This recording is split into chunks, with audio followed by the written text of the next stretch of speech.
Let's start with a wonderful lyrics of one Hindi song. तुझसे नाराज नहीं जिंदगी हैरान हूँ मैं तेरे मासूम सवालों से परेशान हूँ मैं.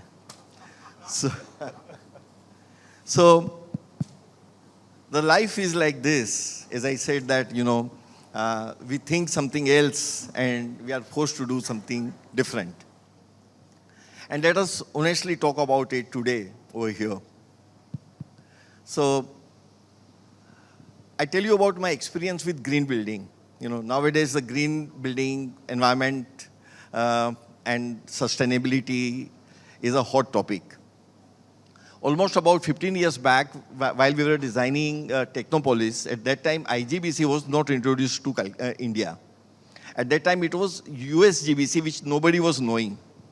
So my client wanted to do a gold-rated green building under USGBC, and there was a consultant hired to guide me that how to design green building and what all is to be done to achieve a number of points in that green.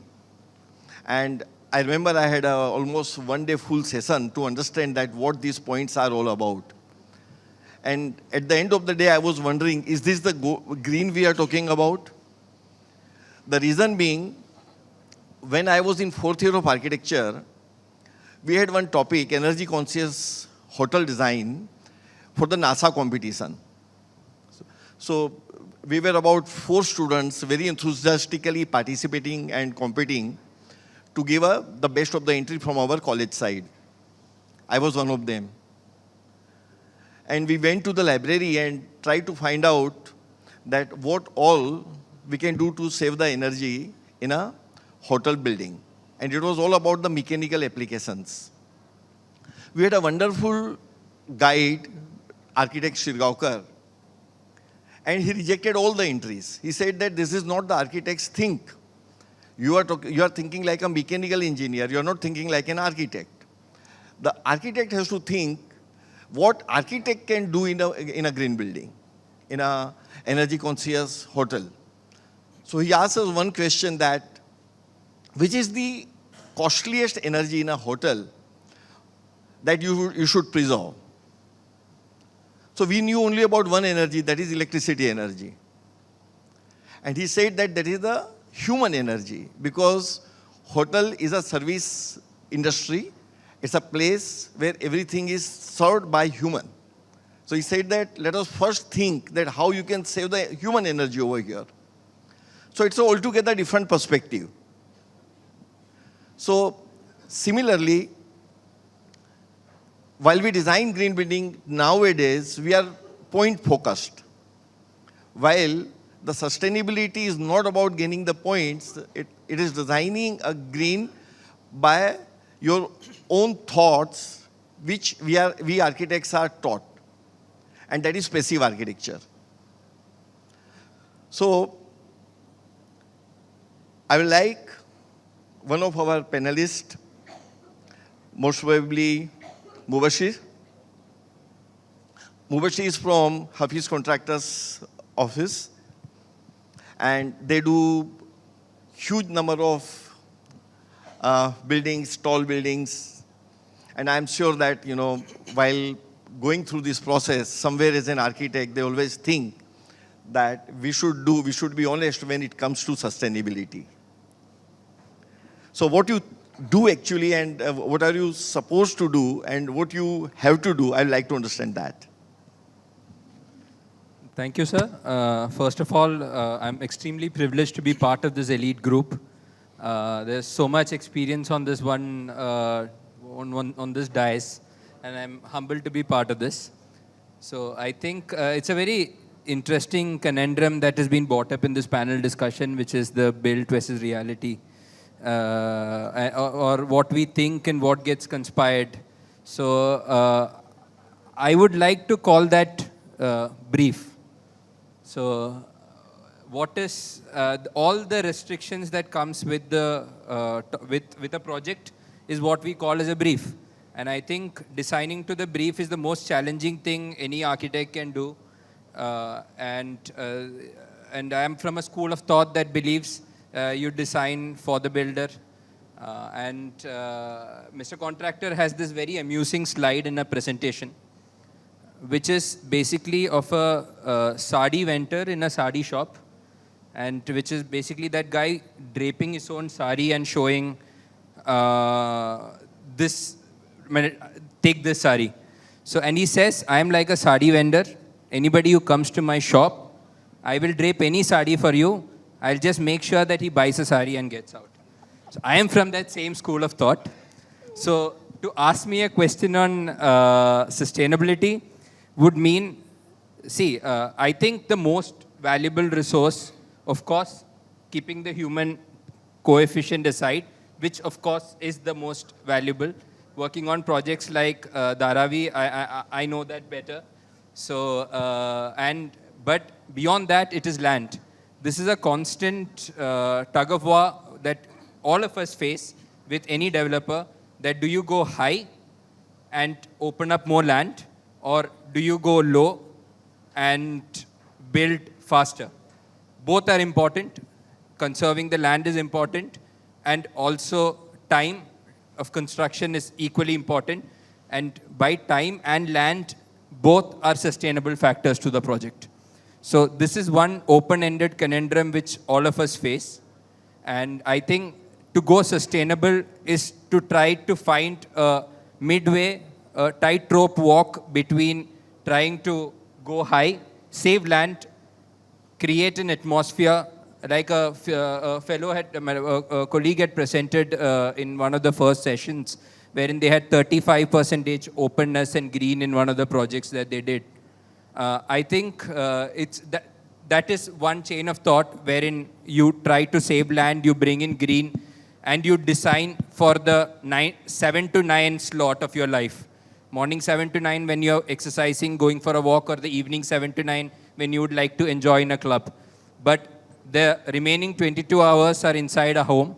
And to find that fine line wherein you can be happy with both is, I think, the trick of the trade. And I think that is where we find sustainability at, in trying to match both of this. I don't know if I answered your question, and if you can, you can circle back to me if needed. So you very rightly said that, Hafiz Saab is client friendly, and he wants to give what client wants. But my question always would be that, what Hafiz think about it? Hafiz is I admire a lot as a great architect, and he's giving to a client what he wants. But what about what he himself wants over there? Anyway, JP, you will find in his sketchbooks. Hafiz has a sketchbook, which I have seen, because I have worked with him for 10 years. So in his sketchbooks, you will see all crazy kind of sketches, designed buildings, which are very unique. So probably he thinks in a different way, but because of the client's requirement, it's difficult to deliver all those things. I'll the just norms, add I think also the norms, the authority restrictions, this has just to to happen. add on that sketchbook thing, so we are hopefully keeping a nationwide exhibit for all his sketches in this year. That's great. well, we'll further talk on this, because it is very interesting, about the sketches that we, do as an architect, and whether it is a flamboyancy or it's a reality. So we'll discuss this next, right? In the meanwhile, we always talk about concrete jungle, a very common word. You ask any NGO, and they are against the development. But we don't answer the question of how the home we require, the shelter we require for the so much of influx in the city. The population is increasing. We require more and more houses. We talk about the giving houses to everyone. But at the same time, we talk about the concrete jungle. And then we also talk about the global warming, and then we blame the urban development about the global warming. So Saurabh, you you are in Mumbai and you see the huge numbers of high-rise and the buildings coming up daily over there. And what's your reaction on this comment or general perception about the concrete jungle? Yeah, as per the study of urban planning, they have found that by 2047, generally 70% of the population is going to be living in the urban centers. So just imagine what we are going today and what will happen if 70% of the population comes to the urban centers. The kind of land grab, the land of density, no land spaces, no open spaces, everything will be so very chaotic. So according to me, what I have said earlier also, what we should plan to do is a cluster development wherein we have to go very high-rise buildings with a cluster. Means mixed user kind of a building wherein on the base you have the transportation and the commercial, the shopping, etc. Then you have the, offices in the same block, residential in the same block at a higher floor. Also, if you can get some entertainments and all in the same tower, and the towers could be joined together to create a open space on the terrace. And some part of it could be again for transportation. Like in future, if you are talking of traveling through drones and all, flying through drones from one block to the other, so we can have some parking space on the terrace. So ideally, I would say that is the ideal thing what I am thinking. Should be a building like that. Like everything placed on one place so that you don't have to travel too much. Because again, if you're traveling, you are wasting energy. And so much of density is there throughout. So this is the way we can free up some open spaces in the surroundings, and a very high dense tall buildings can be constructed. But practically, to make it possible, we have to have a cluster of land, because like in Mumbai, most of the land is owned by private developers, private owners. So it's very difficult to create a cluster, because one owner goes to the court and takes a stay, then the whole cluster goes for a toss. So I think the government will have to come up with certain kind of rules, certain kind of benefits to be given to everyone, all these landlords, so that cluster development can happen. And larger land banks can be opened up for creating more open spaces and, So this is the way probably in the future we'll have to plan, as a holistic kind of a planning, not as individual buildings like developers are doing today. Okay.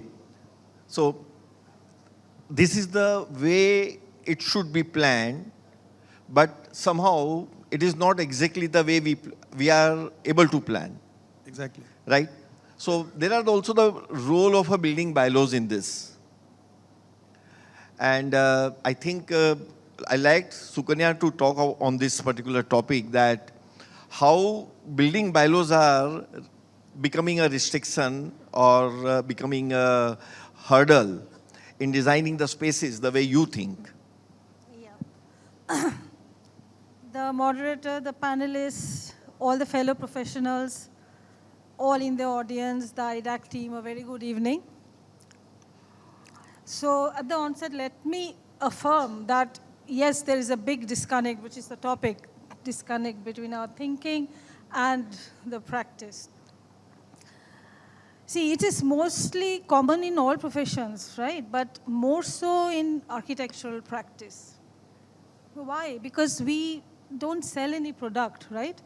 We sell, like doctors may sell their expertise, lawyers do the same, and architects, we architects sell our imagination and creativity, right?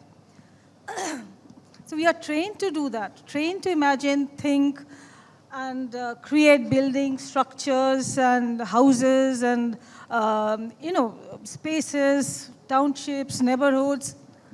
But what we think and what we imagine, what we design, we intend to design, are bound by the norms and the regulations. This gets diluted, this gets restricted, our thinking process, and this gets limited by the building norms. Like various other factors are there, but majorly the building norms are the restrictive factors, all right? Now, see, I can give you one example. Like we were given to design one residential gated community on a 5 acre of land in a West Bengal municipal region, right? So we were excited to design blocks and create clusters and opening out into the, larger courtyards and with interplay of spaces. But alas, abiding by the rules and regulations, we have to, the design ultimately turned out to be building blocks, maybe G plus 15 or 12, yeah, just around a big green. So abiding the rules of the FAR and the height restrictions and the setbacks, we ultimately have to create that. Whatever interesting we could do within that, we had to do. But you see, that's how we are bound by the bylaws, the height restrictions, and those norm restrictions, right? Now, there are many parameters which guide our design, like you must be all knowing the height allowance, the FAR, the site setbacks. Today, I think that less ground coverage should be allowed in this thing, because more of green cover and more of virgin soil will remain. So you have to go high rise.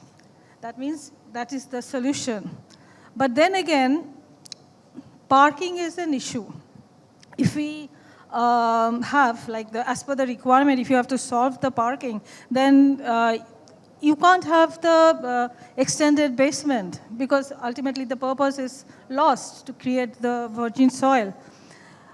And also, it's very, maybe you won't be able to design or have efficient parking with columns and with relatively smaller building footprints. So you may have parkomats, separate building with ramps and even car lifts if necessary. So that you can have. But why not, I'm just asking this question to everyone, why not we reduce the number of cars usage? Like nowadays we have to use 2 or 3 cars. We have to provide 2 or 3 cars per one standard HIG apartment, right? And when we are talking about, and this is more than the building bylaws. Mind you, this is more than the building bylaws. So if we are making so much effort for sustainable living, so why not, there will be guidelines for provision and usage of public transport, exclusive public transport, like shuttles, etc. Of course, Uber shuttle has come in, but exclusive for HIG, so that the number of cars can be reduced that way. And talking about setbacks, I'm also working in Bangladesh, where you see on a 10-acre plot of land, with minimal this setbacks and not on a not much wide road, building high rises are coming up, right? So their urban density is to be revisited, but that is one thing where Bangladesh possible. But here, if we are building 200-meter, say, high rise, we have to at least provide 30-meter between them. But there in Bangladesh, it is much less. So you see, the rules differ in different regions. So does our imagination, right? Imagination is framed by these rules. I'm not saying that, these rules are good or bad, because the framing is necessary also. Our imagination should be framed by these rules also. Otherwise, anybody can build anything. And, so I dread to think about the urban scape then. So this is the thing, basically. If you want to have a flamboyant, form-oriented architecture, it will be a big disconnect between the practice and thinking, unless you consider the rules and the regulations. Anyways, above all, imagination is most important, right? And it is the mother that gives birth to the buildings. But we also should be aware of the rules and regulations and the norms so that we can substantiate our design thinking, and so ultimately it get built. Thank you. Actually, I don't understand that why there is a different bylaws in 3 different parts of Calcutta.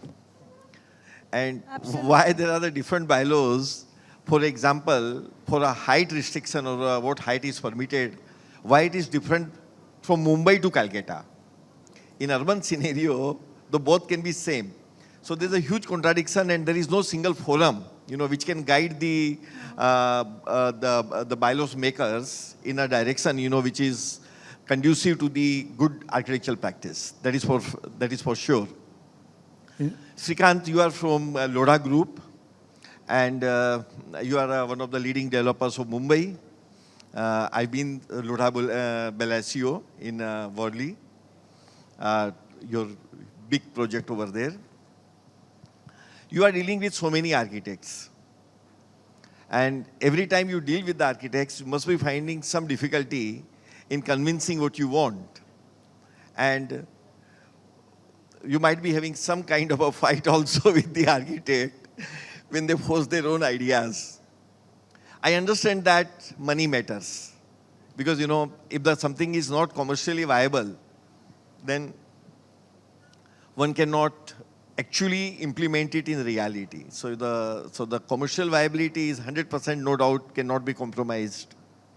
But at the same time, how you feel about the architects, when they give their ideas about a project, and when you deal with the different architects on the very similar projects, and when their ideas differ, and you are the one who is common among all, so how you deal with them?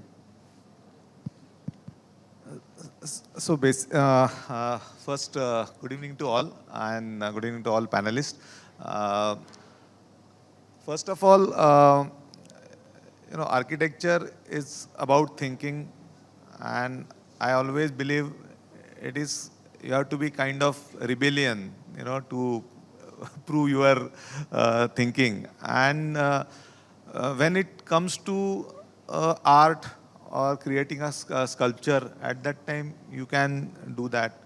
When you are creating certain, the state-of-art building or a bungalow or an Antilia kind of a building for somebody, then, there, all these things, whatever thinking and imagination can go into the reality.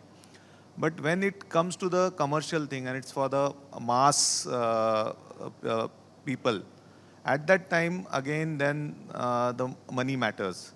And I'll not say every time it matters, because at Lodha, we are doing project at a different places. So if we are doing in a South Mumbai, then we can accommodate more thinking process, whatever it's coming from architect. But when we go towards the Palava kind of area, where the sell price is not that much and the target audience are different, at that time, then architect has to govern by our policies.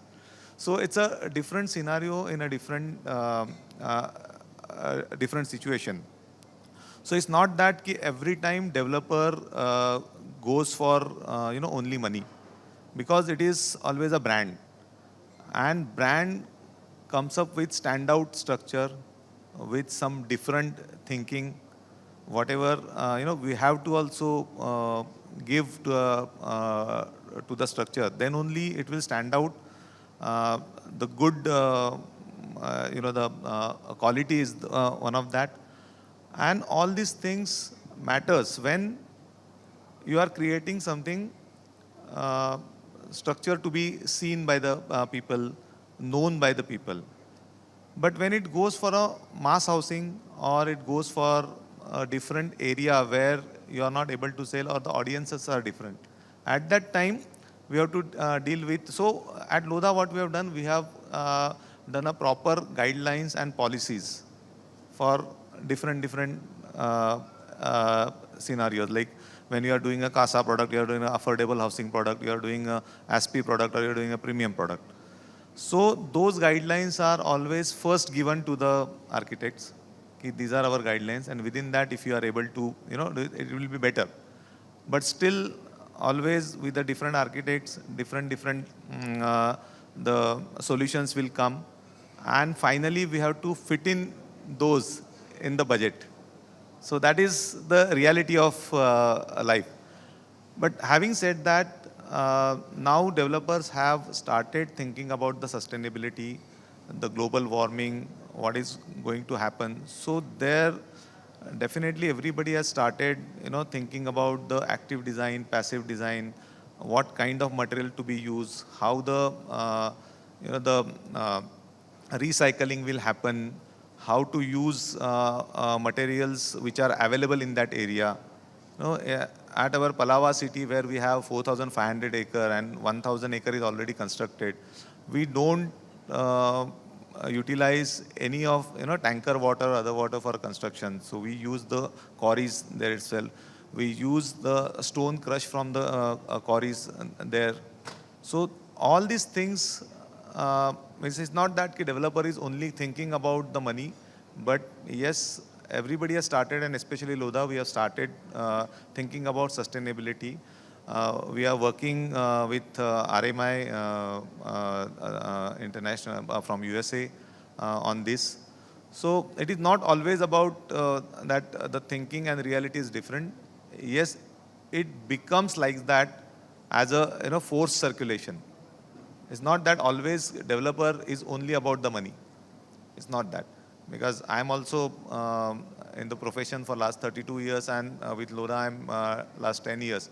So it's not always money and what you want to do, it will not happen. But yes, there are restrictions. So I'll say now, it's around 70-30 ratio is still there. Yes, 30% we cannot accommodate, but we try to reach up to a distinction. That is happening. So very modestly, you are admitting that 30% cannot be implemented. So that's very good. One of the architect, made a statement sometime that, you design every project as if it's a last project of your life. So, it's a wonderful way of thinking that whenever you say that, this project I will design my best so that, I am remembered for that. So it is very interesting thing that, when the thing comes into the mind that I should leave an impression by designing this project on the people so that I am remembered for it. But, there's other way of thinking also, where I say that, the architect's statement in the architecture should be such that the architect vanishes and the person living over into that built environment becomes a focus. So, it's like a music of Khayyam. Always I say that, you don't listen the music, you only listen the singer, because the music is so subtle. So, this is the way, the architects sometimes think about the flamboyancy, and we get sometimes, dominated by the ideas of great Zaha Hadid, who could afford to do the buildings the way she could think. And in the process, the architecture is more about Zaha than the economy of the project. So, Ayan, what is your thinking about these contradictions in the architect's mind, whether the flamboyancy should prevail or the rest of the aspects of architecture for which we are given an assignment should prevail? Thank you, JP. Thank you, fellow panelists. I think to wrap up this amazing discussion, I'd like to point out that the answer to this question depends upon the stand you take on various projects. Every project in the built form is not same, it does not mandate the same program. I think largely as a practitioner and an academic, I strongly feel that practice and professional practice is completely interdependent on each other, And I think the whole aspect of designing projects should evolve from the theory of practice, not theory independently. So in this theory of practice, I feel that certain buildings mandate to be iconic buildings. So I think I'm not looking at a mass developer housing from Zaha Hadid, neither am I looking at essentially Lodha Group trying to do the most crafty, iconic something. But if Lodha is appointed to do a macro project, maybe they will create an icon in the central piece. So it eventually means that certain projects demand the iconic aspect of it, like a museum or a central clubhouse or something of that kind. Or in certain project, any development organization or municipality at large needs to fill its mandate on bylaws, on costs and everything. And I think creative design and ideas emerge from the practice itself. So the practice is not necessarily something that's restraining only. Yes, of course, it kind of guides the creative direction in a certain way. But I think within that practical envelope, creative frameworks evolve. If you don't have a set of bylaws, it becomes actually harder. I mean, if I given a greenfield site and asked to make something, you have to create a certain set of rules for yourself to even start on. So I think that I don't agree that one formula fits all. At least from my own experience on multiple kinds of verticals, of industrial verticals or healthcare or resort or some housing, or even an iconic building, which may be sometimes brought in through an iconic competition or otherwise, I think that there, JP, where some sort of creative sculptural form might take place. But that formula cannot get translated everywhere in the larger urban demands today. Having said that, I also feel that the phenomena of practice itself can be fairly creative, keeping the hard guidelines of the project mandate. Maybe there is that one clubhouse, maybe there is that unique stroke of how do you deal with the ground plane. Maybe there is, otherwise everything is very banal, very average and mundane, but there is something that sticks out which kind of then creates the X factor of the project. So I think there's always a trick in every practitioner's, credible practitioner's sleeves, where within the constraint, I remember a very dear colleague of mine and senior, Kiran Kapadia, who works very closely with your organization, talked about, how you kind of can create something iconic in a CR2 despite it being a very high density project. Just referring to a South Bombay CR2 project. So, just as a point of reference that you can, I think, be pretty creative in extremely hard urban conditions. As the conditions get harder, yes, of course, I also feel, fortunately, our client community, credible developers are also emerging to understand that how creative banal buildings can be. It sort of seems like a paradox, but actually it's not. For me, even a very geometrical, banal building can have its own proportions. It can accept its bylaws, and maybe there is that one swing that can make something. However, when you're making maybe, like a central sculpture, or you're designing, like a crematorium, or you're designing a museum gallery, maybe some of these concerns can be put aside, and we'd hardly get the opportunity to do these as practitioners. Maybe somebody design a park, or somebody gets to design some iconic gateway or something. Maybe those are those little opportunities where we can bring out the sort of wild creativity in us.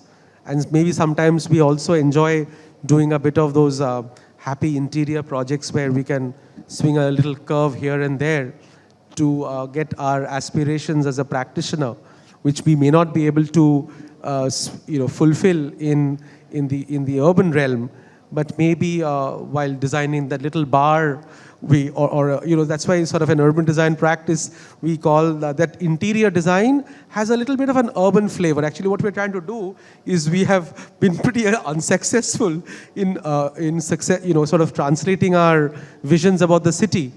but then we try to implement that in one little office building or one office interior or sometimes in some corridor design for maybe. So yeah, these are uh, ways to keep ourselves excited and happy. And one size doesn't fit all, JP. It's multiple methods to multiple problems. So, and you are right. Actually, in our townships, we do these things. We give chance to further imagination. So, like in Palava, if you see, all the buildings are kind of monotonous, but in that we have multi-level car park buildings. Every cluster has a multi-level car park building. So those are designed differently in a different geometric form. Our clubhouses are done in a different way. Every clubhouse is different. Then you have the Riverside Park, and then we have created, the swells and a jogging track around that. So those things, there definitely we give that, chance for architect to run. Landscape friends are very happy, that's why. Yeah. Yeah. So it's not that every time, so then there also, wherever there are constraints, how, the opportunities are created. Because finally, as it is a, the project for an architect where he or she wants, it has to be remembered, it has to be iconic. It's same for developer also, because for that structure or that city or that development has to be stand out. And people I should strongly feel as also a teacher and a student of architecture at the same time that practice actually defines theory. Because our profession is a practitioner's profession. So while you practice, you probably redefine theory for yourself and your sort of immediate zone of influence. And instead of always thinking that this is theory and then I forget the theory and I start practicing and everything sort of changes my whole mindset. So let me now restart and rethink the real world. I feel that in graduate programs at least the one little one I went for, I understood more of real estate in theory, which probably then starts making a sense of direction in your theoretical approach, because your practice defines the theory. It's the reverse, actually. In our college days also, we had a subject called professional practice, where we get to know a lot of things regarding the practice. Even not only professional practice regarding rules and regulations, but also services, the structures, you make it realistic. Your imagination and your thinking gets realistic that way.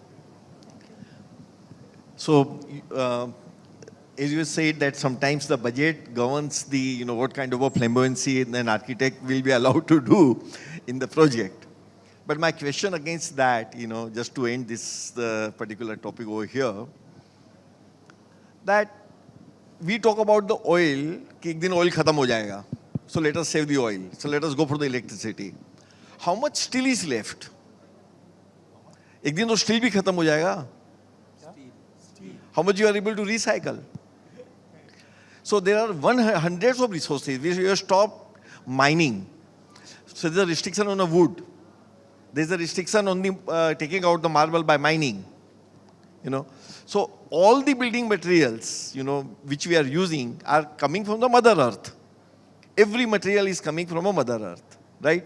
We have stopped using the clay bricks, to avoid or rather to restrict the environmental hazard involved into it. So it's not about the money, that giving away the money and whatever you can do. It's also about the preserving the resources. And the best name which comes to my mind is probably Nari Gandhi. Used to do the flamboyant building with a complete local material and local artisans. So, there are very good examples, which we can follow probably, but they are never noticed. I'm sure that 90% of the fresh architects do not know the name of the Nari Gandhi. So, it's something like that. Anyway, coming to our last topic, time is already up, is about the, most controversial thing, which we think is the heritage buildings. Heritage buildings. In Calcutta, it is a colonial city, So we had a huge number of colonial buildings which are lying unpreserved today. and probably there is no, I mean, the owner can be located or not, that is a question. And it is all tagged heritage. You must be finding a lot of such problems in Mumbai also. But Mumbai has a TDR system, so it is economically viable to preserve the heritage buildings. Over here in Calcutta, we have a huge number of heritage buildings. They are all listed.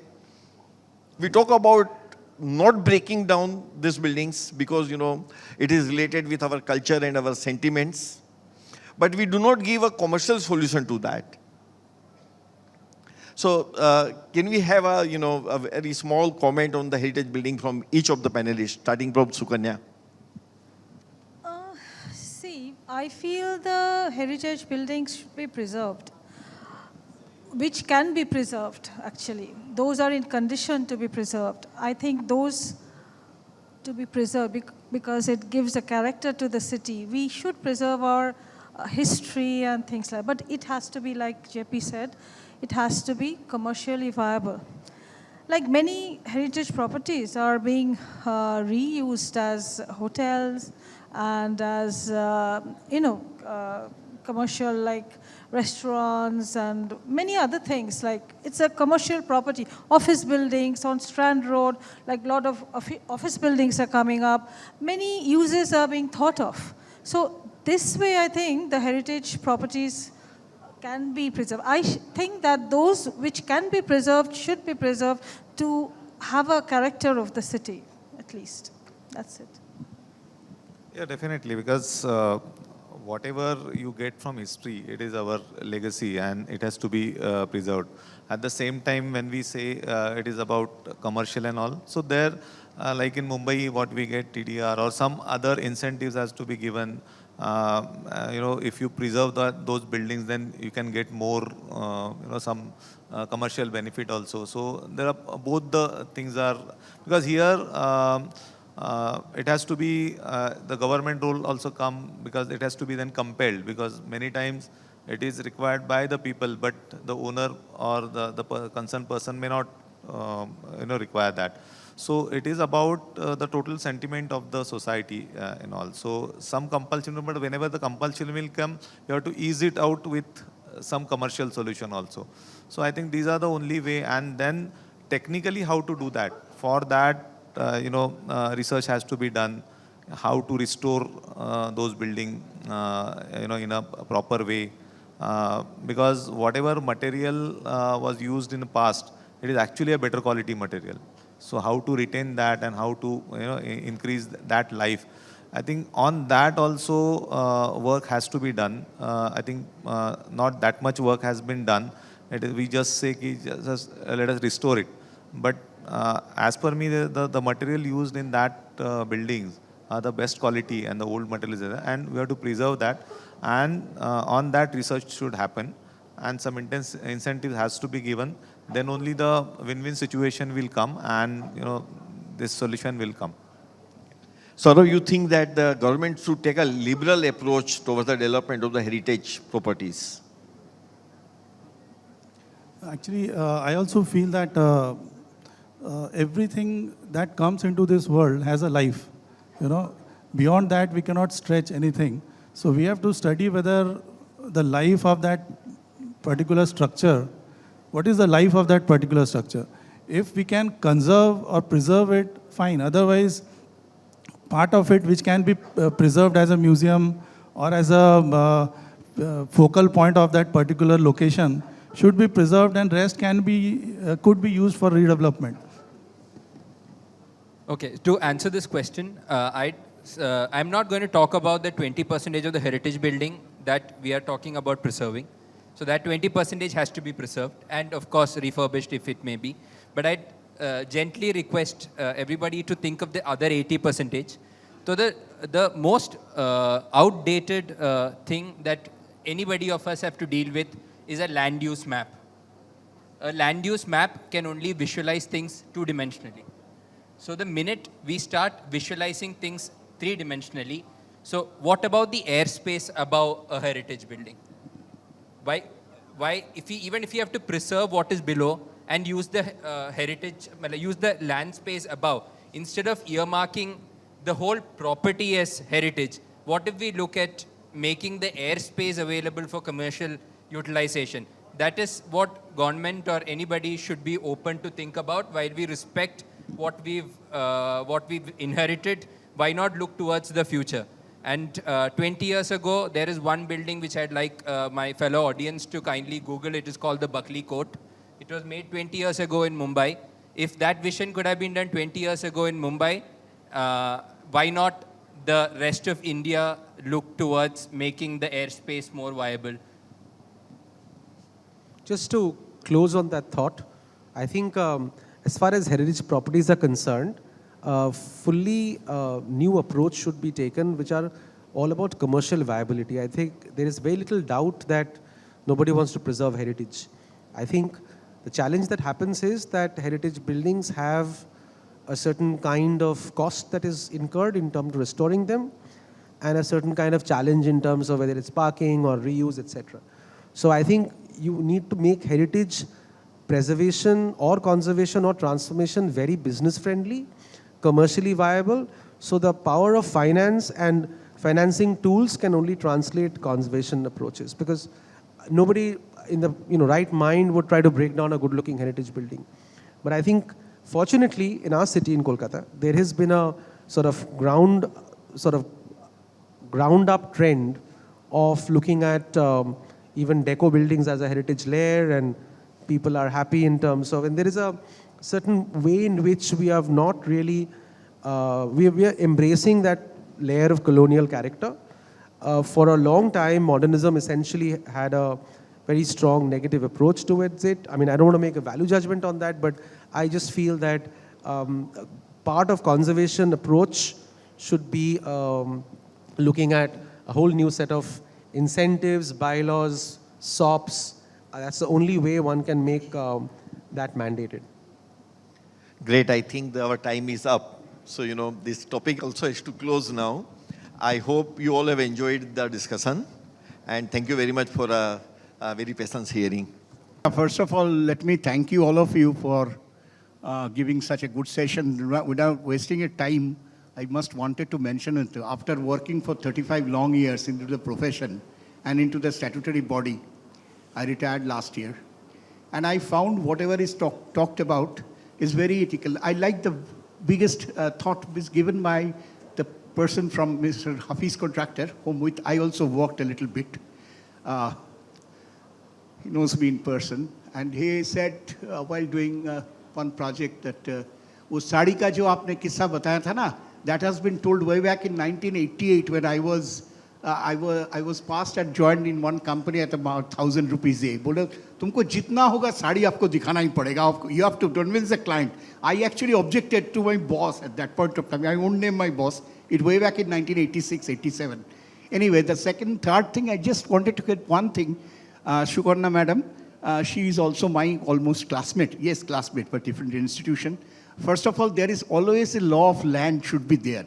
Even the world cannot run without law. So you cannot have a without law.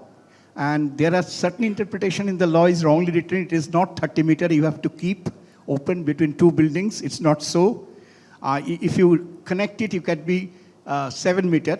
And while I was in the chair, I made certain modification or certain side spaces and back spaces. Now it's not more than 12 to 14 meter in the side and back, whatever is the height of the building. And that's why we are getting one building which is still now iconic, one of the 3 tallest building in India, one of which is located in Calcutta, is 42. That is a 66 floors designed by Mr. Contractor. And I had the opportunity of working with him in that project during with the developer.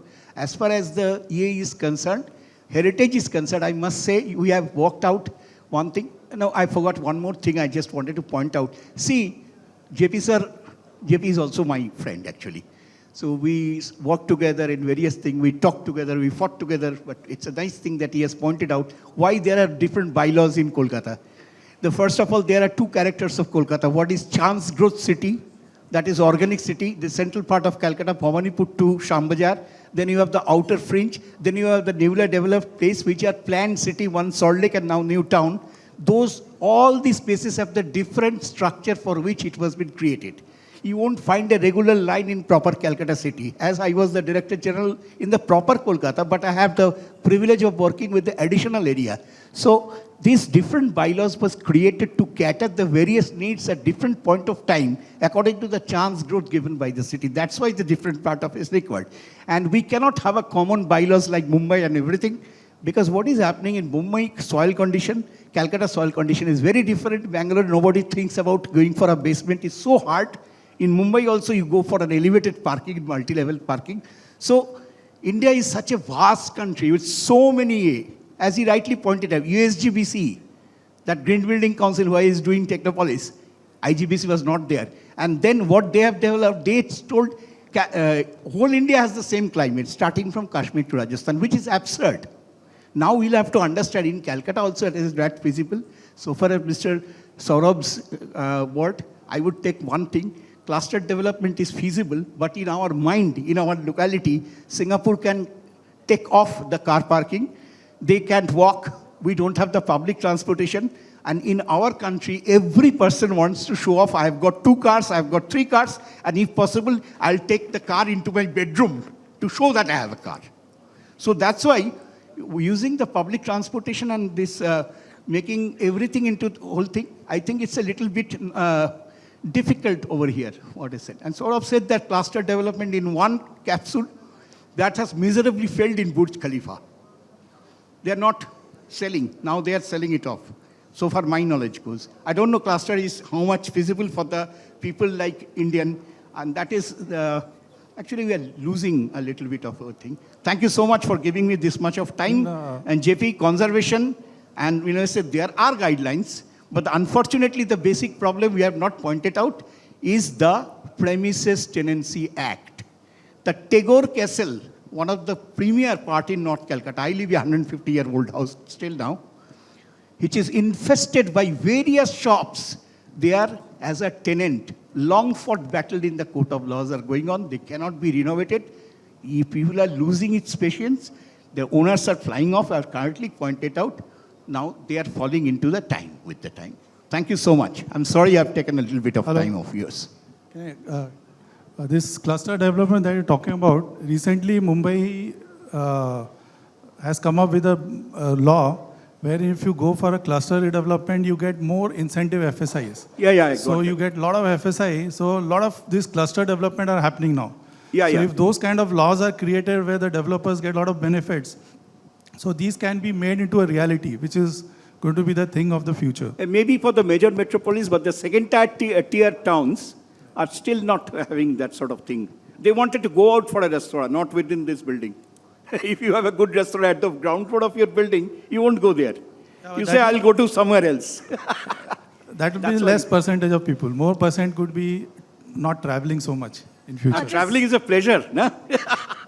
Just Okay, one thank you. second. I'm sorry. Just 1 second. You said like Tall structure. buildings 30-meter No. distance. So if I don't want to connect it, suppose we don't want. No, you have to just make a connection. No, don't make that. You have to make a connection That at is basement. there, 7 meters. Then it's 7 meters. No, that is there already. But the If thing is, the- if we don't connect, then 30 meters. No. 15%. No. 12 meter. There is a restriction. 12 plus 12, 24 meter.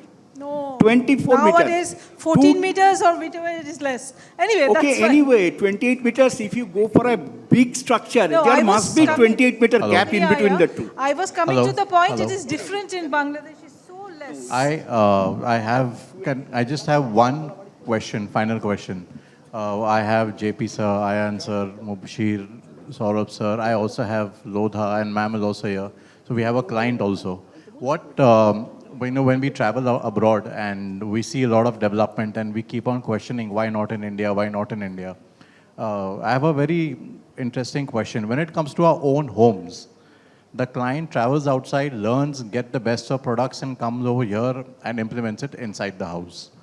But why is there no sense of ownership? Whose responsibility is it to educate a client? In this sense, let's say the government, or in the other sense, let's say the developer, which means someone like, but Lodha is far ahead of its ideologies. They believe in an entire infra development altogether.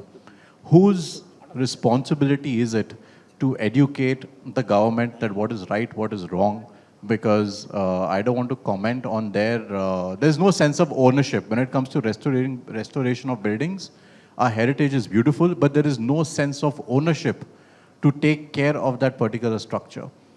There is no sense of ownership to take care of public infrastructure, which is very, very highly misused in our country. That's the reason why I feel that, we are not having that quality. We have the brains, we have the talent, but why aren't professionals, hell-bent on educating them? That listen, yaar, you say you want to make a Singapore, you say you want to make a Hong Kong, but is the client educated enough to understand those standards, or at least spend that extra premium on achieving those standards? Whose responsibility is it to educate the surveyors? Because even when it comes to, let's say, basic tendering, I'll be honest with you, I have seen government tenders with the worst of products in them because the surveyors are not educated. So whose responsibility? Right now it's happening the back way, where sometimes the architects, the PMCs are helping in tenders to incorporate best of the products, best of the technology. But that's a one-off scenario. One of 100 tenders I've seen that. But as a design language, as an infra development, why aren't we educating our developers? Why aren't we educating our government that listen, yeah, this is the way to go. Don't think short term. Don't think कि मुझे 3 साल में इतना पैसा बनाना है कुर्सी से और भागना है. Why aren't we doing that? And I'd like to add to it also. Architecture in public realm is a disaster. Conservation initiatives are in shambles. When it comes to collectivism, initiatives versus individualism, I think it is always individualism that rules the roost.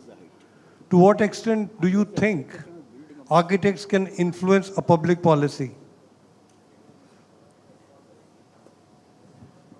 I think I'll take this answer. Firstly, to be very honest, India's issues are different. So it's people, it's issues, everything is different. Firstly, it's on us to understand that this is what our country is. Of course, we are looking towards educated youth.